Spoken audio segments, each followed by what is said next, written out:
오늘 하나님께서 우리에게 주신 말씀은 데살로니가전서 5장 18절입니다.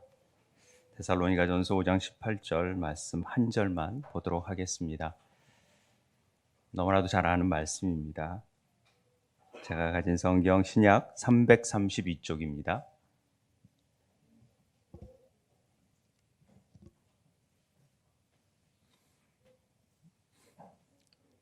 한 목소리로 봉독하겠습니다.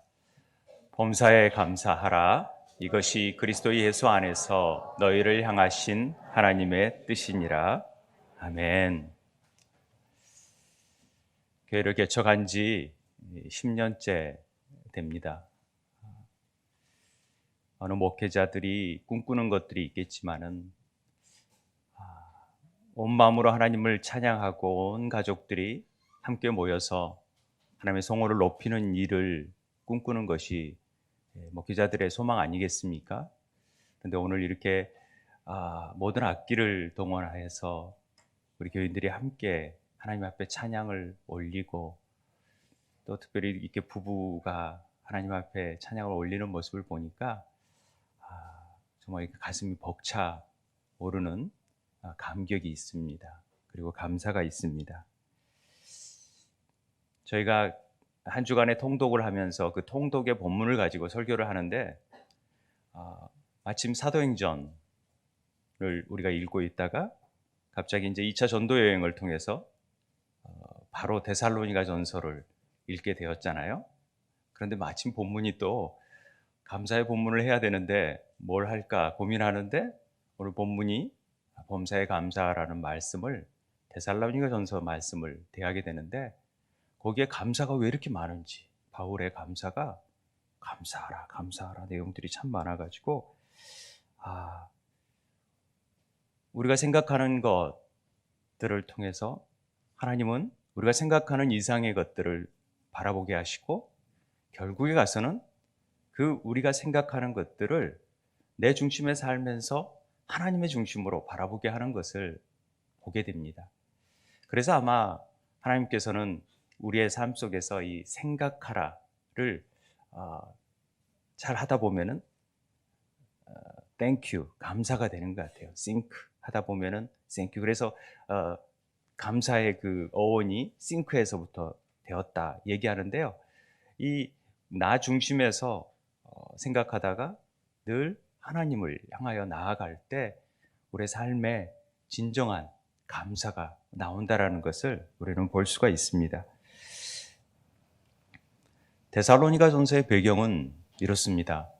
2차 전도 여행을 사도 바울이 떠나게 됩니다. 그런데 아시아의 복음을 전하고자 하는 바울의 생각과는 다르게 어느 날 갑자기 그 아시아로 전하려고 하는데 성령께서 아시아의 말씀을 전하지 못하게 하는 것입니다. 말씀을 전하지 못하게 하는 것도 성령의 역사라는 것이 우리가 선뜻 이해되기 어려운데 오히려 하나님께서 원하시는 방향은 전혀 드로아에서 바라보니까 밤에 환상을 보게 되는데 마게도냐의 사람이 쉽게 말하면서 터키, 이스탄불 쪽에 저쪽에 유럽의 관문이죠. 거기에서 오라는 환상을 보게 되었죠. 바울이.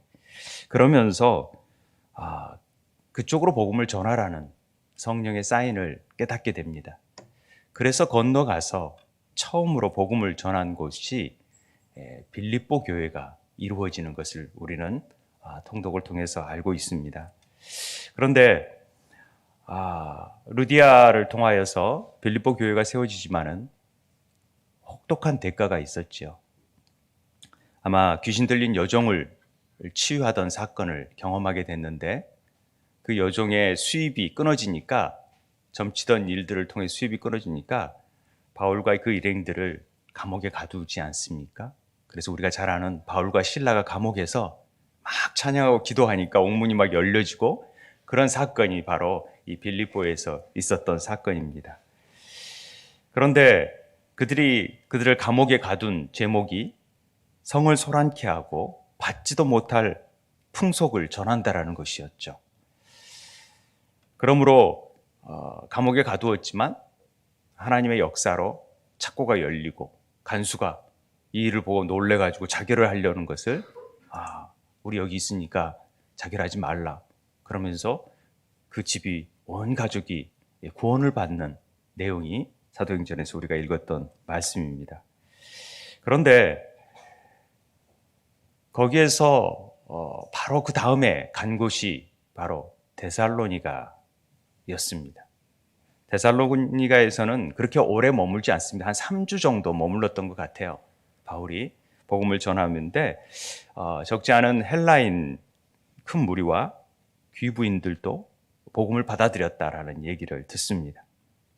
그렇지만은 또다시 유대인들이 시기를 해서 바울이 어려움을 처하지요. 그래서 바로 그 다음에 베레아로 떠나게 되는 것을 보게 됩니다. 그런데 한편으로 그 짧게 복음을 전했지만은 그 복음을 받아들인 사람들을 위해서 바울은 디모데를 보내게 되지요. 그 내용이 이 사도행전의 쭉 내용, 부른 내용과 디모데를 보내게 된 데살로니가전서 3장에서 너희들 믿음을 굳게 하고 믿음에 대해서 위로하고자 이 디모데를 보내게 되는 사건이 나옵니다. 아마 데살로니가전서의 환경은 그렇게 녹록지 않았죠. 예수를 믿는 것 자체도 어려웠었고 로마에 대해서 충성을 다짐했던 유대인들이 그들의 책략을 통해서 유대인 기독교인들을 굉장히 박해했고 그래서 환난 가운데 있었다라는 것을 볼 수 있습니다. 그래서 데살로니가전서 곳곳에는 많은 환난을 받았다. 또 아무리 여러 환난을 중에 흔들리지 않게 하려 했다. 이런 표현들이 나옵니다. 우리는 환난을 받았다라는 표현이 그저 글자에 대해서 환난으로 여겨지지만 실제적으로 그들이 당할 수 있는 환난은 참으로 어려운 상황이었다라는 것을 우리는 직감할 수 있습니다. 생명과 유업 앞에서 신앙을 지키기 위해서 그들이 처음 복음을 받아들였던 초신자로서 바울이 생각했던 그들의 믿음은 어떠했을지를 한번 생각해 보시면 이해가 될 거라고 생각을 합니다. 그런데 감사하게도 디모데가 전한 그 데살로니가서의 소식은 믿음의 소문은 놀라웠던 것이죠. 많은 환난을 당하면서도 모든 믿는 자의 본이 되었다. 그럼으로써 사도 바울은 항상 하나님께 감사할 수밖에 없게 되었다라는 것을 기도하고 있습니다. 왜냐하면 모든 믿는 자의 본이 되었던 것이죠. 그 짧은 믿음을 받아들였던 순간에서도 본이 되었기 때문에 감사하지 않을 수 없었다라는 것입니다. 그래서 데살로니가전서에 보면은 우리가 하나님께 끊임없이 감사한다라는 표현을 하고 있습니다. 왜? 사람의 말로 받지 않고 하나님의 말씀으로 다 받아들이고 있거든요. 그래서 그 말씀이 믿는 자 가운데 역사하는 사건들을 경험하게 되니까 너무 감사한 것이죠, 바울로서. 그리고 데살로니가전서에서 또 3장 9절에 보면 능히 어떠한 감사로 하나님께 보답할까? 정말 이렇게 하나님 앞에서 막 기뻐하고 있는 데살로니가 사람들을 보니까 우리 그렇잖아요. 초신자들이 막 복음의 열정에 휩싸여서 막 기뻐하면 어쩔 줄 몰라 하잖아요. 목회하면서요. 가장 큰 기쁨, 보람이 뭔지 아십니까? 그리고 정말 목회를 하면서 정말 큰 보람, 기쁨은 하나님의 말씀에 대한 그걸 갈급해하고 그 말씀을 받고 기뻐하는 모습을 보는 것처럼 또 목회자로서 기쁜 게 없다라는 것이죠. 우리가 통독을 하면서 한 주간에 제가 말씀을 그 본문 가운데에서 택하잖아요. 그러면 밴드에 이런 글을 썼던 우리 한 분 집사님이 계셨는데 오늘은 일주일 동안 읽었던 본문 중에서 어떤 본문을 목사님이 전해줄까에 대한 그 기대감에서 주의를 나온다라는 댓글을 썼어요. 그걸 읽는데 제가 얼마나 흥분되겠습니까? 부담되겠습니까? 이렇게 사모하고 기대하는 사람이 있기 때문에 내가 또 정말 더 묵상하고 생각하고 하나님의 뜻이 무엇인지 또 우리 공동체에 주시는 말씀은 뭔지에 대해서 고민하고 전하지 않을 수 없다라는 것이죠.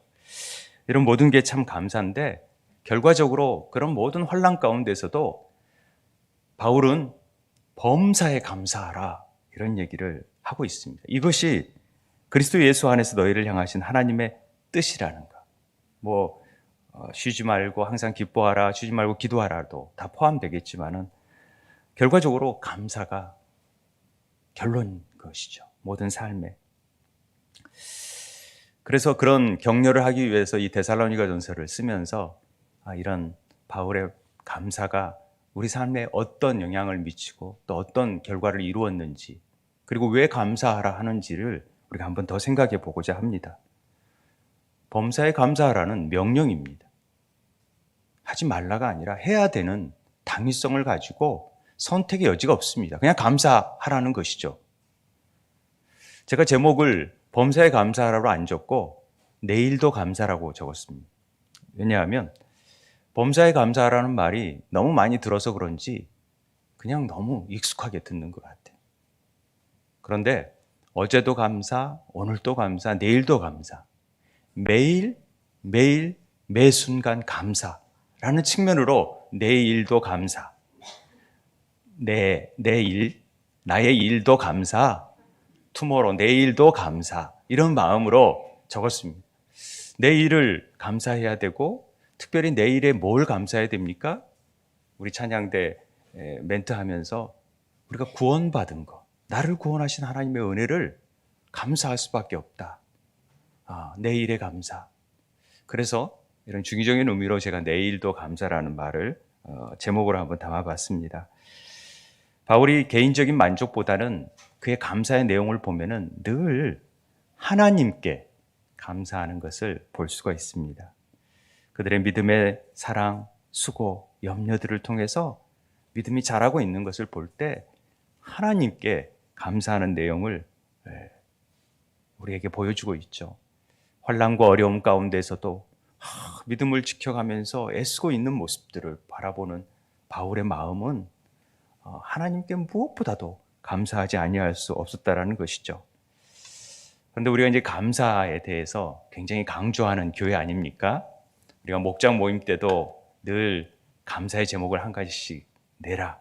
그리고 일부러 헌금을, 저희들 이름을 드러내고 싶은 마음은 없지만은 일부러 이름을 드러내면서 감사 제목만을 올려드리잖아요. 그것은 감사가 얼마나 우리 삶에 큰 영향을 미치고 또 감사의 삶을 우리 자녀들에게도 늘 습관적으로 가르치고 매일매일의 감사를 가르치기 위한 우리 교회만의 어떤 전략이죠. 우리 감사가 넘쳤을 때 하나님이 우리에게 베푸르신 은혜를 기억할 때마다 더 많은 감사가 우리에게 온다라는 분명한 확신에서 나오는 내용입니다. 그런데 우리의 감사의 내용들은 굉장히 개인적인 경우가 참 많습니다. 우리 삶에 진정으로 하나님의 그 은혜와 감사, 이런 것들에 대한 감사는 너무나 당연시 여기는 경우가 많다라는 것이죠. 러시아의 대문호 도스토옙스키는 오죽하면 이런 말을 했겠습니까? 인간은 감사할 줄 모르는 두발간인 동물이다. 감사를 막 강조해도 너무나도 당연하게 여기는 것이 우리 인간들의 모습이라는 것이죠. 그리고 감사할 줄 모릅니다. 동물들은요, 그래도 주인이 잘해주면은 고마워하고 감사하는 것들을 하지만 어찌 보면 동물보다도 더 못한 사람이 우리들 같아요. 은혜를 잘 모르는. 그러니까 우리 자녀들을 보면은요, 정말 진 자리 마른 자리 우리 예은이가 알까요? 엄마의 심정을 이렇게 애타하면서 밤잠 새면서 돌보고 이런 것들을 잘 모르잖아요. 그리고 자기 스스로 큰 줄 알잖아요. 이제 머리에 좀 컸다고 자기 마음대로 막 하고 말 안 듣고 이런 경우를 볼 때 참 우리가 그렇게 감사를 잘 모르는 사람 중에 하나구나 이런 생각이 듭니다. 사단의 전략이죠. 감사를 잊어버리게 만드는 것은. 그런데 보면은 말세가 되면은 더 우리가 감사를 잃어버린 시대가 되어진다라는 얘기를 하고 있습니다. 디모데후서 3장 1절에 보면은 말세에 고통하는 때가 이르러 사람들이 자기를 사랑하고 돈을 사랑하고 자랑하며 교만하며 비방하며 부모를 거역하며 감사하지 아니하며 거룩하지 아니하더라. 요즘 딱 이런 때 같아요. 그저 돈을 자랑하게 되고 자기를 자랑하고 자기 PR의 시대라고 얘기하고 교만하고 비방하고 부모를 함부로 대하고 감사하지 아니하고 그런 일들을 보면서 진짜 말세가 다 왔나? 하는 생각을 다시 한번 하게 됩니다. 우리 어렸을 때만 해도 참 이렇게 풍부하지 않았잖아요. 뭐 저보다 더 나이를 드신 분들은 더 그걸 경험하죠. 참 어려운 시대, 보릿고개를 넘던 시대에 있어서 한 끼 먹는 것 자체도 어려웠던 시대인데 요즘은 너무 편한 시대, 또 풍족한 시대에 살고 있으면서도 감사하지 않아요. 아이들이 특별히 온갖 걸 다 부모님들이 해주는데도 감사보다는 불평이 많은 시대가 아닌가 하는 생각을 갖습니다. 제가 최근에 읽은 책이 감사하면 달라지는 것들이라는 책이었습니다. 우리 삶의 변화를 바란다면은 감사부터 시작해야 된다 하면서 감사의 일지를 쓰면서 남편과의 관계, 가정의 관계, 자녀와의 관계, 삶의 모든 관계가 회복되어져 가는 부분을 계속해서 쓴 글입니다. 모든 시작이 감사로부터 시작되지 않으면 우리 삶의 모든 열쇠가 열려지지 않는구나 라는 걸 깨닫습니다. 기도가 중요하지만 그 기도의 모든 내용은 감사부터 이루어져야 된다는 것을 말씀드리는 내용입니다. 범사에 감사, 매 순간 감사. 말은 쉽지만은 우리 삶 속에서 이렇게 감사하기라는 것이 참 어려운 일입니다. 쉽지 않은 일입니다. 예기치 않은 어려움 속에서 감사하기라는 것은 참 쉽지 않습니다. 이게 훈련되지 않으면 참 어려운 것이죠. 그런데 하나님은 이런 사정을 모르고 무조건 감사하라니 이게 말이 되는 소리냐라고 외칠 수 있습니다. 그런데 하나님께서는 그런 순간에도, 그럼에도 불구하고 감사하라고 우리에게 말하고 있습니다. 어떤 순간에도 어떤 일이 있더라도 감사하라고 명령하고 계십니다. 왜요? 이게 우리에게 훨씬 유익이 되기 때문에 그렇습니다. 우리에게 복이 되기 때문에 그렇습니다. 저는 못하겠는데요. 제 삶을 보세요. 제가 이런 상황에서 어떻게 하나님께 감사를 합니까? 그런데요, 그런 상황 속에서 감사하지 않으면 뭘 하겠습니까? 불평하겠습니까? 비난하겠습니까? 염려한다고 상황이 바뀝니까? 그러면 얼마든지 염려하시고 걱정하시고 비판하십시오. 그런데 상황은 절대 바뀌어지지 않습니다. 그러나 바뀌어지는 것은 어떻게 그 상황을 받아들이냐, 그 태도는 바꿀 수 있습니다. 이걸 부정적으로 받아들이냐, 긍정적으로 받아들이냐에 따라서 상황이 완전히 바뀌어지는 것을 보게 됩니다. 상황은 변하지 않지만 상황을 받아들이는 태도가 바뀌어짐으로 인해서 상황 자체도 변화된다는 것을 우리는 여실하게 심리학자들이나 일반 학자들도 많이 우리에게 말씀하고 있는 내용입니다. 그래서 억지로 감사하자, 억지로라도 이러자라는 건 아닙니다. 썩어 문드러져도 감사하자, 이러자라는 건 아니지요. 죽을 위기인데도 감사하자. 이게 가능할까라는 생각도 듭니다. 그런데 감사해야 된다는 것이죠.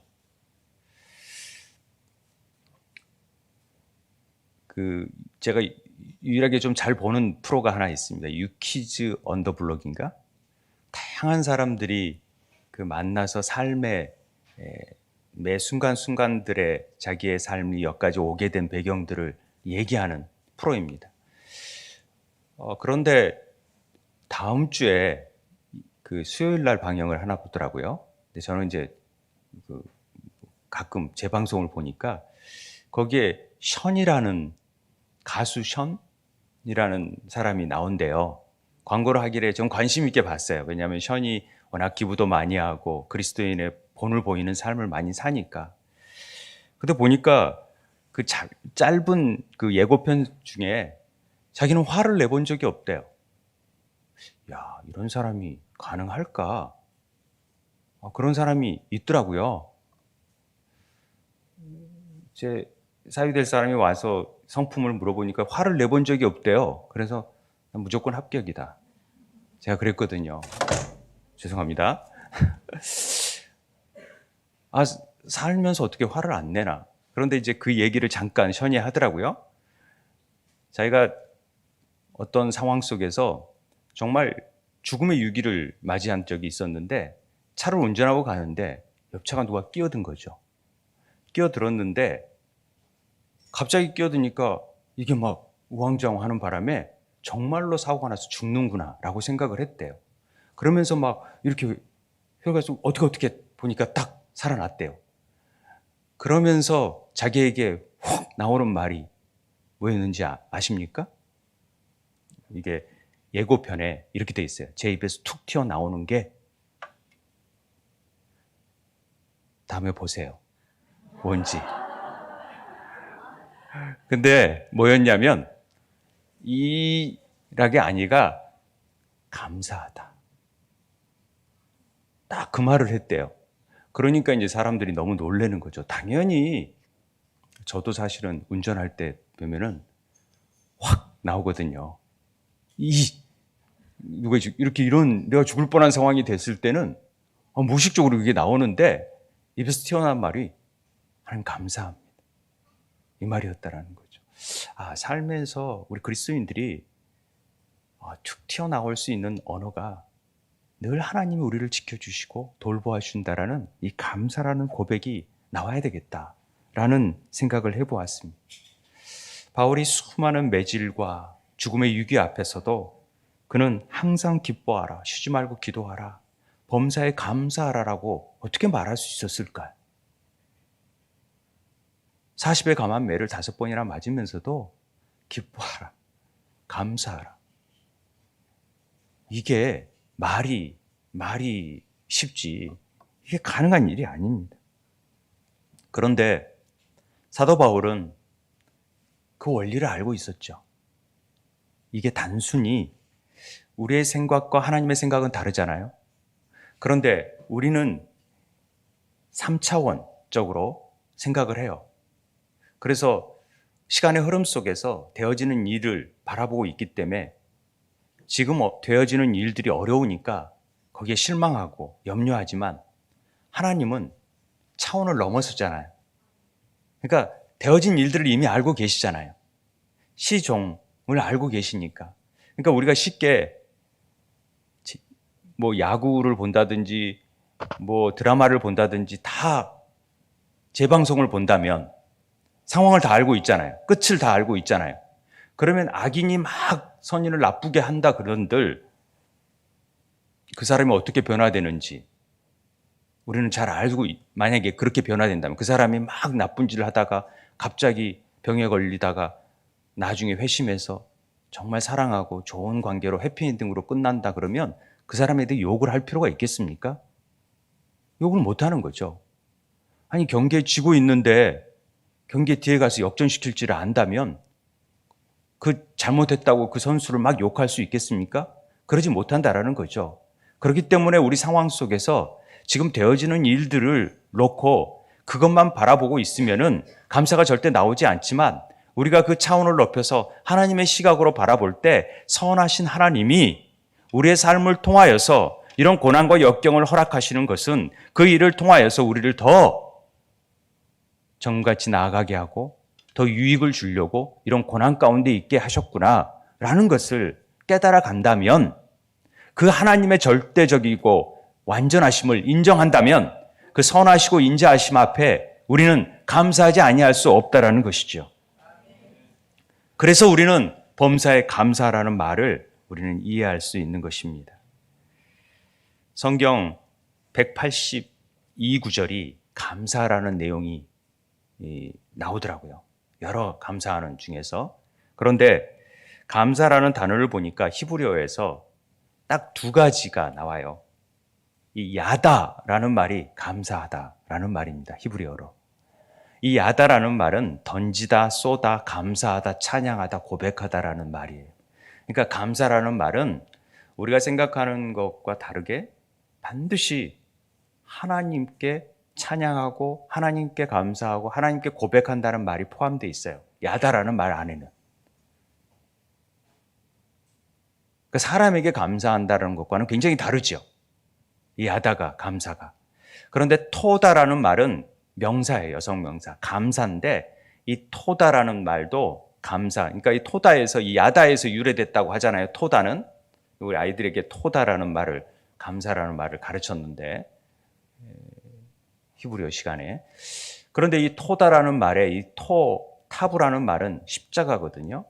이미지가 늘 우리가 했으니까. 그 다음에 이 바브는 못이라는 뜻을 아이들한테 물어보면 잘 압니다. 그 다음에 이 달렛은 문이죠, 문. 그 다음에 해는 숨, 그 다음에 나타나다, 계시하다라는 뜻이거든요. 그러니까 이 토다라는 말 자체가 이미 어떤 이미지를 우리에게 주냐면 십자가의 못이 문에 나타난 거예요. 그러니까 십자가를 통하여서 우리에게 이루어진 모든 일들은 감사하지 아니할 수 없는 일이 되는 거죠. 그러니까 구원받은 자들은 마땅히 감사할 수밖에 없다라는 것을 우리에게 알려주는 의미의 말입니다.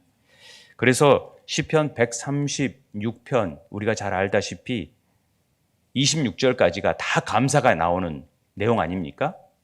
그러면 여호와께 감사하라 그는 선하시며 그 인자하심이 영원하미로다. 신들 중에 뛰어난 하나님께 감사하라 그 인자하심이 영원하미로다. 주들 중에 뛰어난 주께 감사하라 그 인자하심이 영원하다. 홀로 기한 일을 행하신 이에게 감사하라 그 인자하심이 영원하다. 다 감사하라 감사하라 감사하라가 26절이나 나와요. 그러나 야다라는 말이 쓰여지는 말은 딱 4절 1절, 2절, 3절, 26절이 나와요. 다른 말은 야다가 없어요. 원어에 보면은. 왜냐하면은 하나님께 감사하라 야다. 주께 감사하라 야다. 하나님께 감사하라 야다지 기이한 일을 행하신 이에게 감사하라는 말은 없어요. 그런데 우리가 그냥 의미를 찾아서 감사하라는 말을 다 26절에 넣은 거죠. 그러니까 결국은 감사하라의 주체는 오직 하나님께라는 것을 분명하게 얘기하는 것이죠. 히브리어에서 감사는 우리 안에 십자가의 은혜를 통하여 이루신 하나님의 은혜에 대해서만 감사할 수 있도록 만든 것입니다. 그래서 우리의 존재 자체가 늘 하나님께만 감사해야 되는 존재임을 우리에게 가르쳐 줍니다. 그래서 일반적인 감사하고 하나님께 감사는 좀 다르다라는 것이 분명합니다. 성경에서 감사는 언제나 하나님을 높이는 일, 찬양하는 일, 그리고 고백하는 일이 전제되어 있다는 것이죠. 그러니까 우리의 신앙을 고백하는 일은 감사와 연결되어 있습니다. 하나님 너무 멋집니다. 찬양이죠. 하나님 최고입니다. 찬양이죠. 이 찬양이 감사라는 것입니다. 그래서 우리는 범사에 감사할 수 있는 것이죠. 이게 기도인 것이죠. 그래서 쉬지 말고 기도할 수 있는 것은 매일매일. 그러니까 쉬지 말고 기도하라는 우리 이제 기도재단에서는 늘 매일 기도하는 게 아니라 24시간 기도하는 게 아니라 24시간 말씀을 보면서 기도하는 거예요. 말씀을 보는 것 자체도 쉬지 않고 기도하는 셈이 되어지는 것이죠. 아무튼 우리의 감사에 있어서 그래서 우리는 용돈 받아서 감사, 우리 자녀들이 감기 낫게 해주셔서 감사, 이런 것만 감사가 아니라는 것이죠. 감기 걸려서 감사, 돈이 잃어버려서 감사, 안 좋은 일을 당해도 감사. 왜요? 그 일을 통해서 하나님이 행하실 일들을 알기 때문에, 우리를 깨닫게 하는 일들이 있기 때문에 감사하는 것이죠. 제가 이제 조카가 그 신혜정 선교사라고 일본 선교사입니다. 우리가 이제 처음에 후원하다가 이제 제가 후원을 끊었는데, 달리 끊은 게 아니라 뭐 친족이라는 느낌을 줘서 약간 그런, 내가 미안하지만 그냥 우리 더 외부 사람을 더 돕겠다 하는 마음으로 그냥 기도만 하겠다 해서 신혜정 선교사, 우리 표에 나와 있지만 신혜정 선교사가 있는데, 최근에 이제 안식년을 맞아서 결혼도 하고 그래서 이제 왔어요. 결혼식에 왔는데 삼촌이 자기가 몸이 건강검진을 해보니까 몸에 안 좋은 유방의 암이 생겨서 수술해야 된다고. 그런데 기도 제목을 줬어요. 저는 이게 얼마나 감사한 일인지 모른다. 유방암이 이 일을 통해서 우리 가족들이 하나님이 일하시는 것들을 봤으면 좋겠다. 그래서 합력하여 선을 이루신 하나님의 그 뜻이 우리 가정에 나타났으면 좋겠다. 이런 기도 제목을 저한테 주더라고요. 이런 게 참 쉽지 않은데, 이 병이 축복이고 감사라는 고백들을 하기가 쉽지 않잖아요. 그게 우리 믿음의 자녀들이 해야 될 고백이 아닌가 싶습니다. 우리가 잘 아는 그 코리텐붐을 감사의 주인공으로 우리가 잘 아는 사람이 있잖아요. 주님은 나의 피난처를 쓴. 그래서 예전 독일 시절에 유대인을 숨겨주다가 잡혀가지고 감옥 생활을 했던. 근데 그 코리텐붐의 언니 베시의 그 감사도 우리는 기억해 볼 만하죠. 왜냐하면 그 감옥 안에서 남을 도와주다가 잡혔는데도 죽음의 유기를 당하는 순간 속에서도 벼룩을 주신 거에 감사했다라는 거죠. 그러니까 코리텐붐이 언니 아무리 그래도 지금 피를 빨아먹는 벼룩이 많은 것에 왜 감사하냐고 그랬더니 언니가 하는 말이 나도 잘 모르지만은 벼룩을 주신 것도 하나님이 무슨 뜻이 있지 않겠니? 그러니 그냥 감사하는 거야. 나는 그 뜻을 잘 몰라. 그러나 감사할래. 그러니까 그건 좀. 그런데 나중에 보니까 그 감옥에는 벼룩이 많기 때문에 간수들이 그 감옥을 오질 않아서 자유롭게 예배하고 찬양할 수 있는 환경이 열려졌다라는 거죠. 그걸 깨닫고 그래서 그것도 감사해야 되는구나 라는 얘기를 했다라는 것이 기억에 나더라고요. 제가 여수를 가는 걸 좋아합니다. 여수 밤바다가 좋잖아요. 그런데 손양원 목사님이 아이들을 데리고 손양원 목사님 이렇게 애양원을 항상 여수를 가게 되면 들려보는데 거기서 이제 유품을 전시해 놓은 유품 속에서 예전에 아이들과 갔을 때 이거 보여준 부분이 뭐였냐면은 그 두 아들을 죽이고 장례식에서 감사 헌금한 봉투가 있었어요. 그래서 그 봉투를 보는데 그 봉투에 순교의 두 아들이나 주신 감사의 봉헌금 1만 원, 10,000원의 헌금을 했던 것을 봤어요. 그래서 이제 아들이 10,000원이나 했네 이렇게 했지만은 그 당시에 목사님의 월급이 80원이었는데 10,000원은 전 재산을 봉헌한 것이다. 이런 얘기를 제가 해줬던 기억이 납니다. 두 아들을 죽인 아들을 그 죽인 자를 아들 삼고 그 장례식장에서 그 10가지 감사는 늘 감사절마다 예용되는 예화 아닙니까? 그런데 언제 들어도 정말 이런 감사를 할 수 있을까 하는 생각이 듭니다. 나 같은 죄인의 혈통에서 순교자의 자식이 나오게 하셨으니 하나님 감사합니다. 허다한 많은 성도들 중에 어찌 이런 보배들을 주께서 하필 내게 맡기셨는지 그 점 또한 주님 감사합니다. 삼남 삼녀 중에서도 가장 아름다운 두 아들 장자와 차자를 바치게 된 나의 축복을 하나님 감사합니다.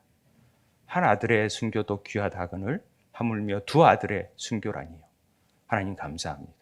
예수 믿다가 누워 죽는 것도 큰 복이라거늘 하물며 전도하다 총살 순교 당함이라니 하나님 감사합니다. 미국 유학 가려고 준비하던 내 아들 미국보다 더 좋은 천국 갔으니 내 마음이 안심되어 하나님 감사합니다. 나의 사랑하는 두 아들을 총살한 원수를 회개시켜 내 아들 삼고자 하는 사랑의 마음 주심 감사합니다. 내 두 아들의 순교로 말미암아 무수한 천국의 아들들이 생길 것을 믿어지니 우리 하나님 감사합니다.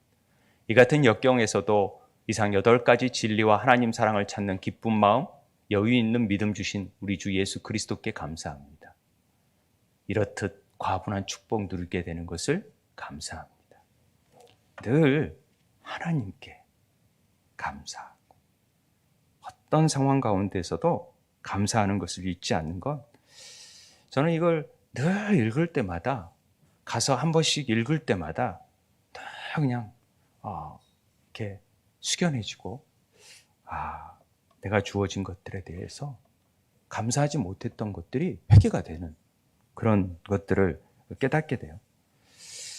죽음의 위협과 감옥에서 감사를 부르짖었던 바울, 어떤 상황 속에서도 감사를 놓치지 않았던 다윗 같은 믿음, 또 소출이 없고 밭에 소출이 없고 소가 없고 열매가 없고 그럼에도 감사와 기쁨이 넘쳤던 하박국 선지자처럼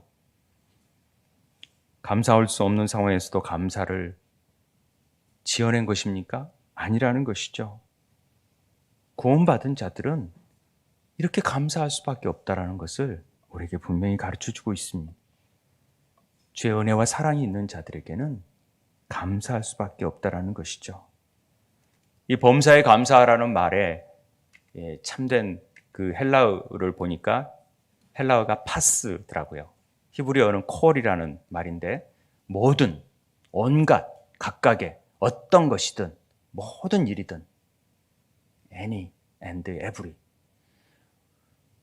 어떤 상황이든 어떤 일이든 어떤 조건이든 감사하라. 이것이 그리스도 예수 안에서 너희를 향하신 하나님의 뜻이다. 이렇게 얘기하는 것입니다. 그래서 범사라는 것은 하나님께서 그 예수를 통해서 구원을 이루시고 그 백성을 버리지 아니하신다라는, 이 땅에서 세밀하게 그 삶을 간섭하셔서 그들을 자식답게 만드시는 그 모든 일들을 범사라고 얘기하는 것입니다. 그러니까 하나님께서 범사에 감사하라는 것은 우리 구원을 통해서 내가 절대 너를 버리지 않는데 내가 너를 끝까지라도 세밀하게 깊숙이 간섭해서 너를 내 그릇으로 만들어서 정말 단련하고 훈련시켜서 하나님의 뜻으로 내 자녀답게 만들려고 하는 하나님의 모든 일들이 범사라는 거죠. 그 일들에 대해서 우리는 감사하라는 것입니다. 그럼 우리가 감사할 수 있겠지 않겠습니까? 그 병을 통해서, 고난을 통해서, 역경을 통해서 우리는 더 성숙해지고 하나님 앞에 더 갈 수가 있다면 어찌 감사하지 않을 수 있겠습니까? 우리에게는 참 부족한 게 많습니다. 옷이 없어요. 입고 갈 옷이 없어요. 또 들백이 없잖아요. 여러분 신발장을 열어보면 신을 신발이 없잖아요. 다 없어요.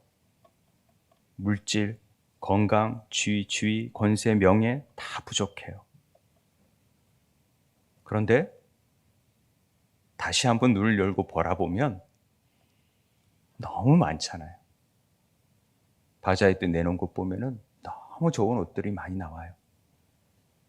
넘쳐나요.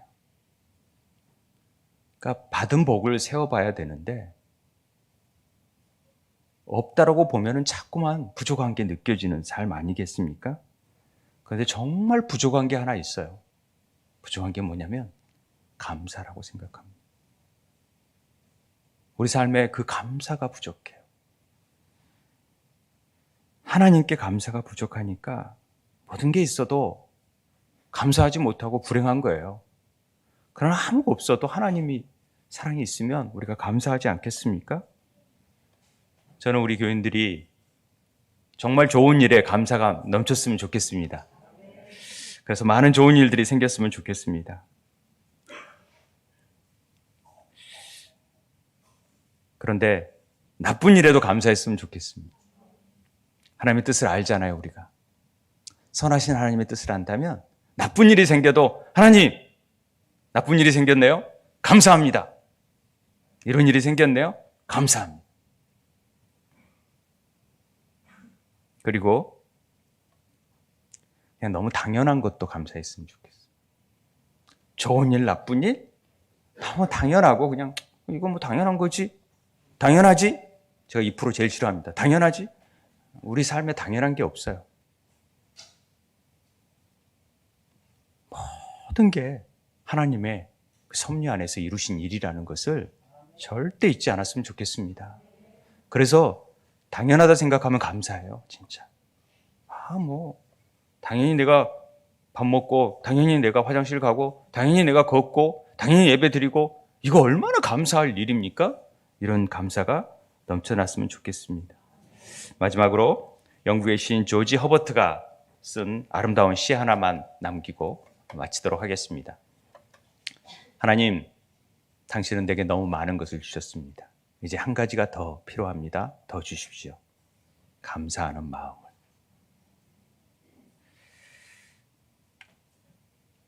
우리가 추수감사주를 맞으면서 이 감사의 마음이 더 깊게 새롭게 우리들 삶 속에 각인되게 되기를 주의 이름으로 부탁드립니다. 우리 다시 한번 여기까지 인도하신 하나님의 은혜 생각하면서 더 많은 감사가 우리 삶 속에서 넘쳐날 수 있도록 해달라고 우리가 함께 기도했으면 좋겠습니다. 기도하게 되길 바랍니다. 다 같이 기도하겠습니다.